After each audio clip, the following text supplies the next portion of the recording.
Hi guys, welcome to my channel. Today's video is going to be a question sent to me by one of my followers. So yeah, let's go on to the story. My brother-in-law and his pregnant wife came to stay with us along with their two children.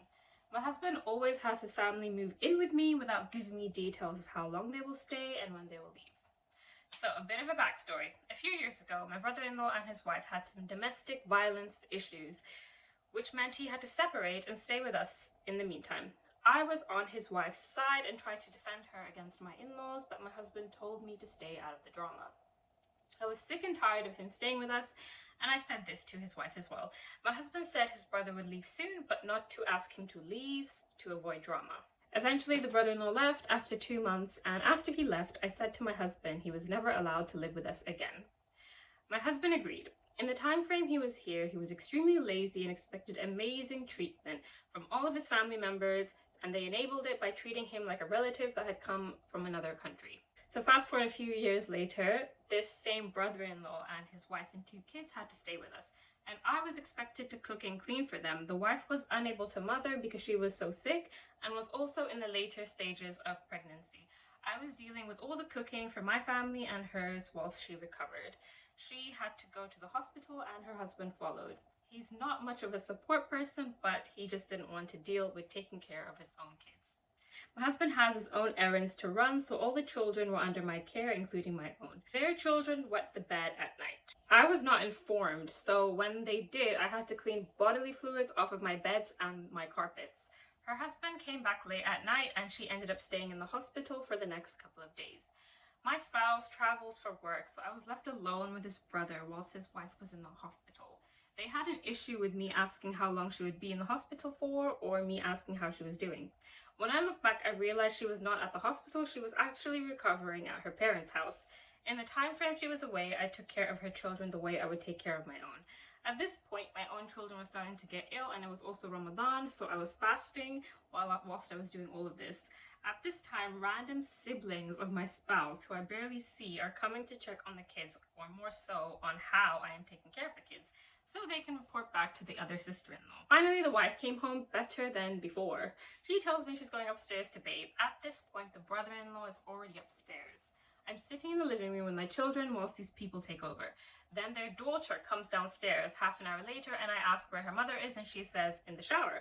I then ask where her father is, and she's like, in the shower. I'm asking them because they had borrowed my baby Tylenol and I needed it for my kids. I didn't think much of it because we had multiple bathrooms upstairs. I stayed downstairs for another maybe 10 minutes.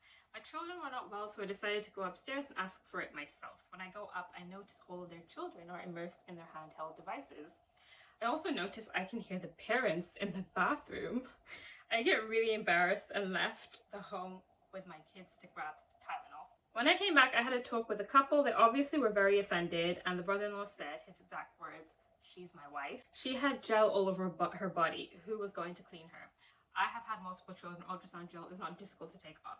I have never used vulgar language, was very straightforward. I only mentioned it once and reprimanded them about their other behaviors during their stay, and they just kept gaslighting me about how they were not doing anything and kept flipping the script, how my attitude was with them was not good, how I need to look at my own marriage. They ended up leaving and stood at the door hoping that I would beg them to stay, but I didn't. My husband called me angry when they left and said that they gave me an explanation of why they were in the shower. We had a 14-minute conversation about how they are taking advantage of me and my husband, but they instead focused on the shower incident. Husband's sister called my mother to tell her, yelling and screaming, that I was making everyone's life miserable. I don't cook for their poor brother, I was neglecting the kids, and that her bro was in the bathroom helping his wife take off bandages off her body. She didn't have a C-section. No one in his family said that this was wrong. So strange. My husband, because he was angry, ignored me and the kids for days. Okay, God, that was a really long story. So, clear as day, you can tell from the video, sister-in-law has beef with another sister-in-law. Why? Because she sent people over to their house to check in on them, to make sure that her kids were being looked after. Why didn't the sister-in-law just call the other sister-in-law to check up on the kids? Why is she doing this passive-aggressive, indirect calling other people? Clearly, she doesn't want to talk to her. She doesn't want to have a conversation with her. Instead, she wants her husband to, be the one to do the talking. And yeah, this happens quite a lot. A lot of the times brothers will be like, can you look after my kids? And the other brother will be like, yeah, I'll get my wife to look after my kids. And then this brother will go to his wife and he'll be like, you need to look after my brother's kids. He doesn't even ask. He basically just says, yeah, you need to look after my brother's kids. And the wife has been put in a position where she can't say no. She has to babysit her in-laws' children. Now, this is a different scenario in the sense that the woman is heavily pregnant and she had to go to the hospital and she really needed help. Now, what I don't get is, clearly there is another sister-in-law and a mother-in-law as well. Why were they not asked if they could babysit?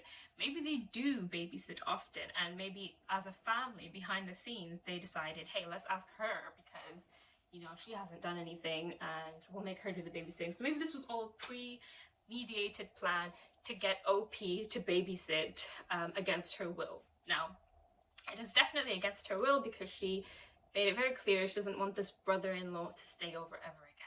And lo and behold, the time has come and the brother-in-law is staying over.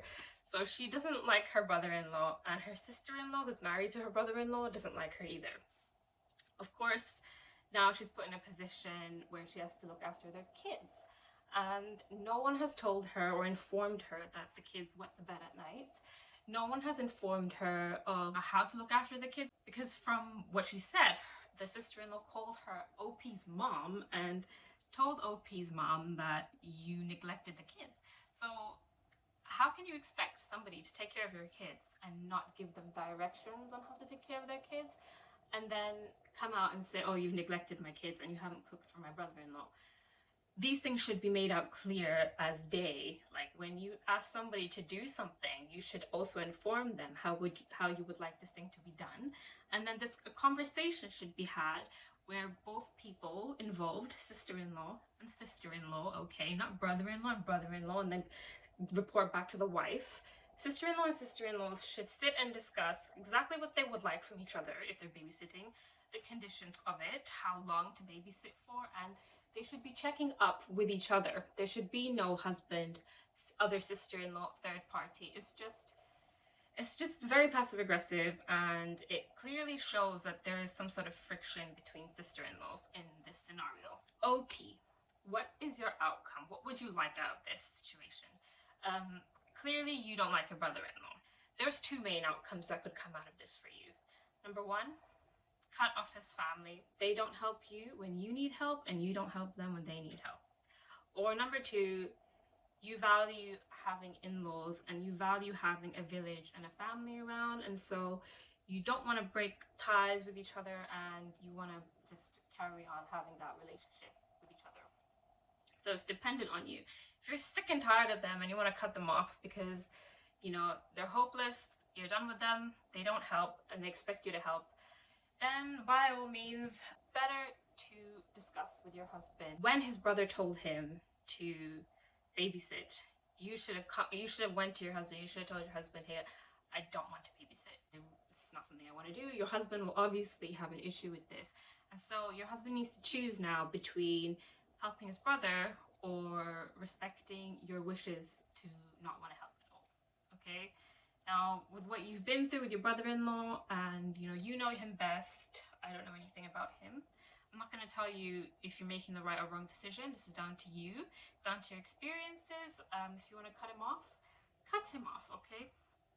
Or you could do the nice thing, which is, if you want to carry on having a relationship with them, you value your in-laws and you like having your in-laws around, and in the future they might help you. If you help them, you can bite your tongue and help them out, and chase up with your husband afterwards for some sort of gift or compensation or whatever it is that your husband can provide to you to make up for all of the difficulty and suffering that you went through, especially during Ramadan, when these people came and spoke to you that way and treated you really badly. Now, what you don't want to do is what OP just did, which is take care of them. So you bit your tongue, you did really well, you took care of them, and then afterwards you told them what they did was wrong. You don't want to do that.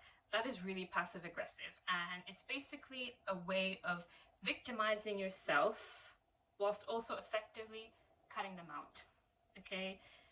don't victimize yourself to cut them out, because at the end of the day, your view of them will be, I did everything I did for them and they still spoke to me really badly, and they still, created arguments, and they still had these issues with me even though I helped them. And all they will focus on is, oh, you brought up some stuff that was inappropriate, or you helped us, you just threw it in our face. Basically, they will come back and say, oh, she helped us but she threw it in our face, type of thing. You don't want to do that, okay? It's the worst of everything. Not only are you suffering with helping them, you gave all of your effort and energy to helping them, now you're also suffering with the consequences of standing up for yourself and saying no. If you're gonna help somebody, okay, do it with a smile on your face. Even if you don't want to do it, okay?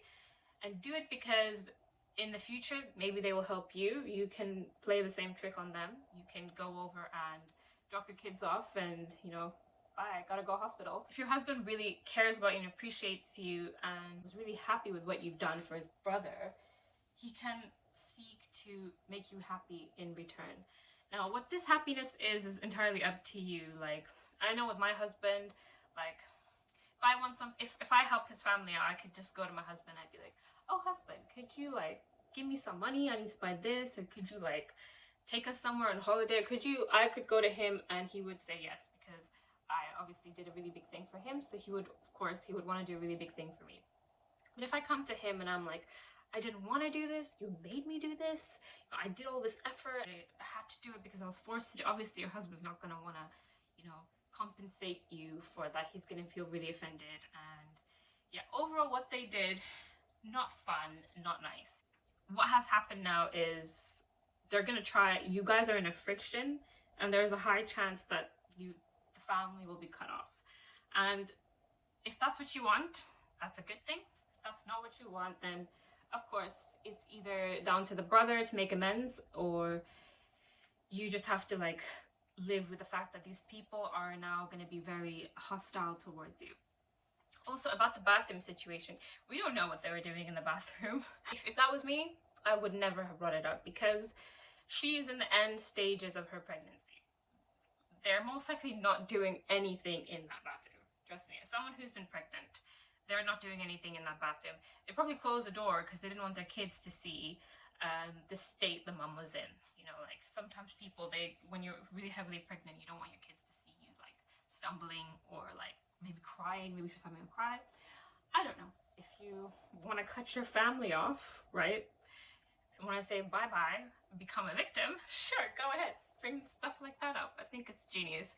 But personally, me, I wouldn't do that. That's not the relationship I want with my in-laws. What it boils down to is the absolute outcome. If the absolute outcome is we're all going to be helping each other, okay, even if I don't like you, you don't like me, we're still family, okay? And if I ever need anything, I can drop my kids off at yours. And if you ever need anything, you can drop my kids off at mine, and we have this relationship. Because nowadays, a lot of people, what they don't have is a village, okay? And to maintain a village, to keep a village, takes a lot of work. You have to make a lot of sacrifices sometimes, Sometimes you have to help people you don't like. You have to bite your tongue and do it. And it's difficult, but, this is how, in the end, you have that safety net. In the end, you have that help. Because imagine if you were heavily pregnant, and you had a roller coaster of health issues, and absolutely no one to help you in that time. Me, I don't have much family around me, so maybe I'm a different case. If you have other family members around you who happily help you, and you are more willing to make sacrifices for that family as opposed to your husband's family, then great.